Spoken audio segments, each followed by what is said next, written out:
शेख साहब ये बताएं कि कुर्बानी की शराइत कौन कौन सी हैं? जी, सवाल यह है कि कुर्बानी करने वाले के लिए कौन सी शराइत हैं ताकि उसका कुर्बानी वाला अमल अल्लाह की बारगाह में कबूल हो जाए। सबसे पहली बात यह है कि अल्लाह ताला साहिब ईमान का हर अमल कबूल करते हैं। अल्लाह रब्बुल आलमीन फरमाते हैं, कुल हल नुनब्बिउकुम बिल अक्सरीन आमाला अल्लज़ीना ज़ल्ला सअयुहुम फ़िल हयातिद दुनिया व हुम यहसबूना अन्नहुम युहसिनूना सुनआ उलाइका अल्लज़ीना कफ़रू बिआयाति रब्बिहिम व लिक़ाइहि फ़हबितत आमालुहुम फ़ला नुक़ीमु लहुम यौमल क़ियामति वज़ना। ये सूरतुल कहफ़ का आखिरी रुकू है और इसमें ये बयान किया गया है। आप इनको बता दें कि आमाल में नुकसान के हवाले से जिनके अमाल ज़ाया होते हैं वो कौन है? वो लोग हैं जो आखिरत पर यकीन नहीं रखते और अल्लाह ताला की आयात का इनकार करते हैं। उनके अल्लाह ताला फ़हबितत आमालुहुम, उनके अमाल ज़ाया हो जाते हैं। फ़ला नुक़ीमु लहुम यौमल क़ियामति वज़ना, और क़यामत के दिन उनका कोई वज़न भी नहीं होगा। और दूसरी बात अल्लाह ताला ने ज़िक्र किया, वल्लज़ीना कफ़रू आमालुहुम कसराबिन बक़ियतिन यहसबु ज़मानु माआ हत्ता इज़ा जाअहु लम यजिदहु शैआ। जो काफिर हैं उनके अमाल का जितने भी वो रफ़ाए अमा के काम या नेकी के करते हैं, उनकी मिसाल ऐसे है जैसे एक सहरा में चलने वाला रेत चमकती को देखता है कि ये पानी है, लेकिन जब वहाँ जाता है उसके पास कुछ भी नहीं होता, पानी नहीं होता। इसी तरह वो अल्लाह के पास जाएंगे तो नामा अमाल में उनकी कोई भी नेकी बाकी नहीं होगी। सबसे पहली बात तो यह है कि ईमान का होना ज़रूरी है। दूसरी बात यह है कि अकीदा तौहीद का होना ज़रूरी है। अगर अकीदे के अंदर शिरक हो तो अल्लाह ताला उसके अमल को दाया नहीं करता जब तक वो हालत शिरक में वो अमल करता है और तौबा नहीं करता। फरमाया इन्नल्लाह ला यगफिरु अन युशरक बिही व यगफिरु मा दूना ज़ालिका लिमन यशा। अल्लाह शिरक करने वाले को मुआफ़ नहीं करेगा, उसके अलावा जिसको चाहेगा वो मुआफ़ करेगा। व मन युशरिक बिल्लाहि फ़क़द हर्रम अलैहिल जन्नह, और जो शिरक करता है अल्लाह ताला ने उसके ऊपर जन्नत को हराम करार दिया। तीसरी जो खूबी होनी चाहिए वो नीयत के अंदर इखलास होना चाहिए, रियाकारी और दिखलावा नहीं होना चाहिए। चूँकि रसूलुल्लाह सल्लल्लाहु अलैहि वसल्लम ने फरमाया इन्नल्लाह ला यक़बलु मिनल अमलि इल्ला मा काना लहू खालिसा। अल्लाह की बारगाह में वही अमल काबिल कबूल होता है जो अल्लाह की रज़ा के लिए इखलास के साथ खालिस नीयत के साथ किया जाए।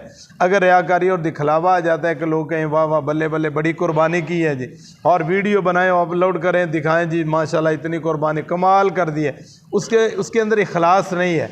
बल्कि अमल करें अल्लाह की रज़ा के लिए इखलास से, और उसके बाद तक उसको कबूलियत की दुआ भी करें। जो रियाकारी वाला अमल होता है वो तो इसी तरह फजअलनाहु हबाअम मंसूरा, उसको इसी तरह धुंकी हुई ऊन की तरह और गर्दों गुबार की तरह उसको उड़ा दिया जाएगा। और अल्लाह ताला रसूलुल्लाह सल्लल्लाहु अलैहि वसल्लम ने फरमाया कि अल्लाह ताला क़यामत के दिन कहेंगे जिसके लिए तुमने अमल किया था उससे उसका बदला लो, चूँकि मेरे लिए तो तुमने अमल किया ही नहीं, मुझसे क्या बदला है। इसी तरह चौथी शर्त ये है कि जो कुर्बानी करने वाला है, अमल करने वाला है, उसका रिज़्क़ जो है वो हलाल कमाई का हो। चूँकि हदीस के अंदर आता है, लंबी हदीस है, उसका मफ़हूम ये है कि एक आदमी आता है और सहन मस्जिद में बैठकर अल्लाह से दुआ करता है, फ़यक़ूलु या रब या रब या रब कहता है।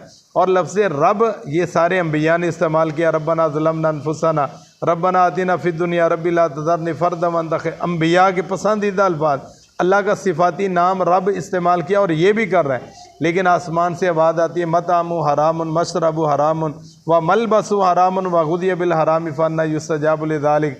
इसका खाना भी हराम का, पीना भी हराम का, और इसका लिबास भी हराम का, और जो इसके जिस्म के अंदर खून गर्दिश कर रहा है, सर्कुलेशन कर रहा है, वो भी हराम कमाई से ही हुआ है। फ़न्ना युस्तजाबु लिज़ालिक, तो मैं इसकी दुआ को कैसे कबूल कर लूँ। जब एक दुआ कबूल नहीं है तो उसका बाकी अमल, उसकी नमाज रोज़ा और बिलखुसूस कुर्बानी के अय्याम में उसकी कुर्बानी कैसे कबूल होगी। इसलिए हमें चाहिए कि उसका अमल जो है करने से पहले ये शराइत हो, ईमान हो, अकीदा तौहीद हो, शिरक से बचे, और इसी तरह सुन्नत के मुताबिक है। आखिरी पाँचवीं जो शर्त है वो ये है कि सुन्नत के मुताबिक होना चाहिए, और जो अमल सुन्नत के मुताबिक नहीं है वो अल्लाह की बारगाह में कबूल नहीं है। जैसे रसूलुल्लाह सल्लल्लाहु अलैहि वसल्लम ने फरमाया कुल्लु उम्मती यदखुलूनल जन्नता इल्ला मन अबा। सारी उम्मत मेरी जन्नत में जाएगी, वो जन्नत में नहीं जाएगा जिसने जाने से इनकार कर दिया। सहाबा ने कहा अल्लाह के रसूल कौन है जो जन्नत में जाने से इनकार करेगा? आपने फरमाया मन अताअनी दखलल जन्नह, जो मेरी इताअत करे, मेरे तरीके पर चलेगा, वो तो जन्नत में जाएगा। व मन असानी फ़क़द अबा, और जो मेरी नाफरमानी कर रहा है वो जन्नत में जाने से इनकार कर रहा है। और उस हदीस के मुताबिक रसूलुल्लाह सल्लल्लाहु अलैहि वसल्लम ने फरमाया मैं अपने हौज़ पर हूँगा और लोग आ रहे होंगे, मैं उनको पानी पिलाऊंगा, मैं और मेरे सहाबा उनको पानी पिला रहे होंगे। अचानक एक जमात आएगी जिनके वुज़ू के आज़ाद चमक रहे होंगे, इसका मतलब है कि वो नमाजी होंगे, नमाज़ पढ़ते होंगे, अमल करते होंगे। फरमाया कि अचानक मेरे और उनके दरमियान एक दीवार, एक पर्दा, एक रुकावट हाइल बन हो जाएगी। मैं कहूँगा आने दे, ये मेरी उम्मत है। कहा जाएगा नहीं, आप नहीं जानते, ये वो लोग हैं जिन्होंने आपके आने के बाद इन्होंने आपके तरीके को बदल दिया। तो रसूलुल्लाह सल्लल्लाहु अलैहि वसल्लम ने फरमाया कि मैं कहूँगा कि सुहकन मन गय्यर बादी, जिन्होंने मेरे तरीके को बदल दिया उनको दूर कर दे, उनको जहन्नम रसीद कर दे, मेरी आंखों से दूर कर दे कि जिन्होंने मेरे तरीके को बदला। इससे ये पता चलता है कि अमल करने के लिए तरीके का होना भी लाजिम है, इखलास का होने भी लाजिम है और कसब हलाल का होना भी लाजिम है। ये चंद शराइत हैं कुर्बानी और दूसरे अमाल की कबूलियत के लिए। अल्लाह ताला हम सब को इन शराइत को पूरा करने की तौफीक अता फरमाए।